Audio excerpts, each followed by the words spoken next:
Hello students, आज हम discuss करेंगे फॉरगेटिंग कर्व। फॉरगेटिंग कर्व का कॉन्सेप्ट हमें हर्मन एबिंगहॉस ने दिया था।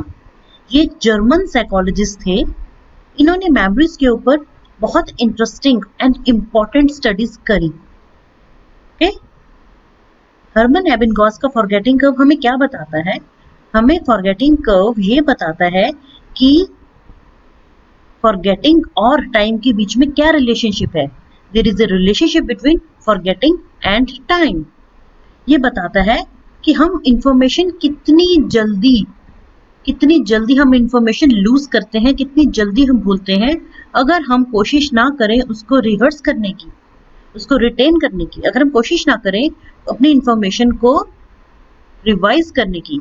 It shows how quickly we forget information over time if we make no attempt to retain it. ये कब हमें ये भी बताता है कि किस रेट पे इंफॉर्मेशन, किस स्पीड पे इंफॉर्मेशन जो है वो भूली जाती है। तो इसके लिए उन्होंने क्या किया, हर्मन एबिंगहॉस ने कुछ टेस्ट किए और इसके लिए वो खुद ही सब्जेक्ट बने। मींस उन्होंने ये टेस्ट अपने ऊपर किए। उन्होंने कुछ टेस्ट अपने ऊपर किए। उन्होंने नॉनसेंस सिलेबल्स लिए। नॉनसेंस सिलेबल्स हमें पता ही है क्या होते हैं। ये मीनिंगलेस सिलेबल्स होते हैं, मीनिंगलेस होते हैं, जिनका कोई मीनिंग नहीं निकल सकता। ऐसे वर्ड्स उन्होंने लिए, और ऐसे वर्ड्स उन्होंने इसलिए लिए ताकि अगर उनकी कोई वर्ड्स के साथ कोई सिमिलैरिटी, कोई फेमिलियरिटी हो, कोई उनकी एग्जिस्टिंग प्रीवियस नॉलेज हो, वो उनके एक्सपेरिमेंट को डिस्टर्ब ना करे, वो उनके एक्सपेरिमेंट को हैम्पर ना करे। क्योंकि अगर हम वर्ड्स लेते हैं तो कोई ना कोई हमारी प्रीवियस नॉलेज हमें हेल्प कर सकती है और हमारा एक्सपेरिमेंट खराब हो सकता है। पर अगर हम नॉनसेंस सिलेबल्स लेते हैं जिनका जो मीनिंगलेस होते हैं, उससे हम अपनी कोई फेमिलियरिटी, अपनी कोई एग्जिस्टिंग नॉलेज को यूज नहीं कर सकते। इसलिए हमारा एक्सपेरिमेंट है, उसका रिजल्ट करेक्ट आने के चांसेस बहुत ज्यादा होते हैं। तो इसलिए उन्होंने नॉनसेंस सिलेबल्स लिए। नॉनसेंस सिलेबल्स लेने के बाद उन्होंने उनको याद किया और उन्होंने अपने ऊपर जो टेस्ट करना था कि उनको कितने नॉनसेंस सिलेबल्स याद हैं, वो उन्होंने किसी एक पर्टिकुलर टाइम पे नहीं किए। उन्होंने वेरियस टाइम पीरियड्स पे अपने आप को चेक किया। जैसे कि कुछ घंटे के बाद, कुछ हफ्ते के बाद और कुछ महीने के बाद, वेरियस टाइम पीरियड्स पर उन्होंने अपने आप को चेक किया कि उनको कितने नॉनसेंस सिलेबल्स याद हैं। और अपने आप को टेस्ट करने के बाद उन्होंने अपना जो रिजल्ट आया उसको एनालाइज किया, उसको रिकॉर्ड किया और हमें एक फॉरगेटिंग कर्व दिया। फॉरगेटिंग कर्व हमें फॉरगेटिंग कर्व की उन्होंने हमें एक हमें पिक्चर दी, हमें डायग्राम दी कि वो कैसे दिखता है। तो ये है हमारा एबिंगहॉस का फॉरगेटिंग कर्व। हर्मन एबिंगहॉस ने ये हमें बताया कि टाइम और फॉरगेटिंग के बीच में क्या रिलेशनशिप है। उन्होंने बताया कि शुरुआत में आपको 100% याद होगा। आपको कोई चीज क्लास में करवाई गई, जैसे कि आपको कोई साइंस का एक्सपेरिमेंट कराया गया, मैथमेटिक्स की कोई थ्योरम कराई गई, तो आपने वो क्लास में सीखी।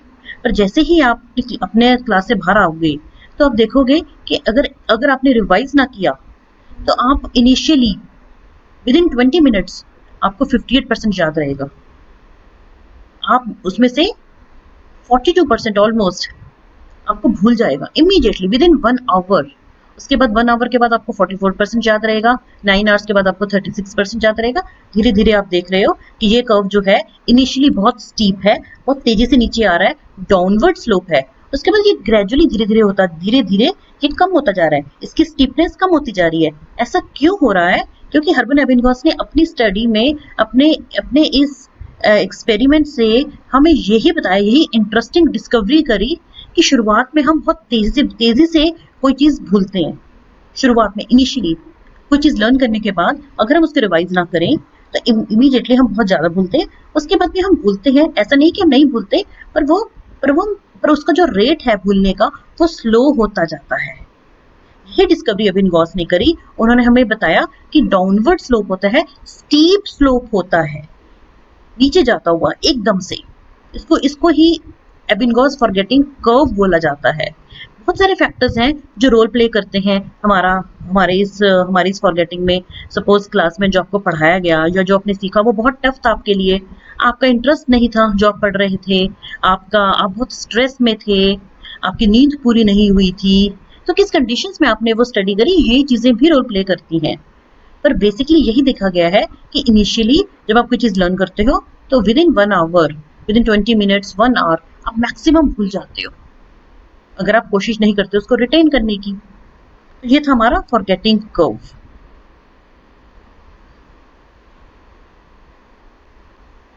अब आप चाहते हो कि आप इतनी सारी इंफॉर्मेशन इमीडिएटली 1 आवर में भूल जाओ, आपको कोई कोशिश तो करनी चाहिए ना उसको रिटेन करने की।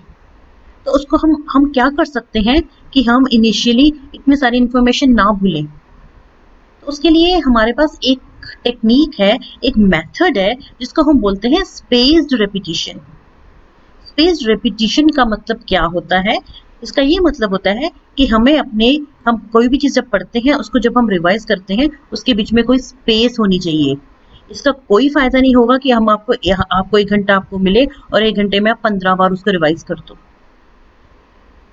इससे फायदा होगा पर इतना बड़ा फायदा नहीं होगा कि आप उसको कभी भूलो ही मत। इसके लिए हमें क्या करना चाहिए? हमें हमें हमें स्पेस देनी चाहिए। इसका तो हम ये कैसे कर सकते हैं? हमें अपनी इंफॉर्मेशन को रिव्यू करना चाहिए, रिवाइज करना चाहिए ग्रेजुअली इंक्रीजिंग इंटरवल्स पे। मीन्स धीरे धीरे अपना इंटरवल को बढ़ाते रहना चाहिए। ऐसा हमें पता ही है कि जो हमारी फॉरगेटिंग है वो इनिशियली सबसे ज्यादा होती है। ये हमें फॉरगेटिंग कब से पता चल ही गया। तो अब हमें क्या करना चाहिए? हमें जैसे हमने कोई चीज याद करी, हमें कोशिश करनी चाहिए within 1 hour, within 30 minutes या 1 आवर हम एक बार उसको रिवाइज कर लें। तो उससे हमारे मेमोरी ट्रेस स्ट्रांग हो जाएंगे। जैसे जब भी हम कोई चीज पढ़ते हैं, कोई चीज रिव्यू करते हैं, कोई चीज रिवाइज करते हैं, एक्टिवेट करते हैं, तो वो हमारे मेमोरी ट्रेस उससे स्ट्रांग हो जाते हैं, स्ट्रेंथन हो जाते हैं, जैसे मसल की तरह वो स्ट्रेंथन हो जाते हैं। उसके बाद हमें थोड़ी देर के बाद, यानी कि हमने एक घंटे के बाद रिवाइज किया, उसके बाद हमें अपना रिव्यू 1 दिन के बाद करना चाहिए, मीन्स नेक्स्ट डे। उसके बाद ये जरूरी नहीं है कि आप अगले दिन फिर दोबारा कर लो। उसके बाद आप थोड़े दिन का और गैप दे दो, 1 वीक के बाद रिवाइज कर लो अपना इन्फॉर्मेशन, उसके बाद थोड़ी वीक्स के बाद और रिवाइज कर लो, उसके बाद 1 महीने के बाद रिवाइज कर लो। धीरे धीरे आप अपने इंटरवल को, कि आपने कब रिवाइज करना है, उसको आप इंक्रीज कर सकते हो। इसको हम कहते हैं स्पेस्ड रेपिटिशन टेक्निक। आपने अपने मटेरियल को कब रिवाइज करना है, ये बहुत इंपॉर्टेंट है।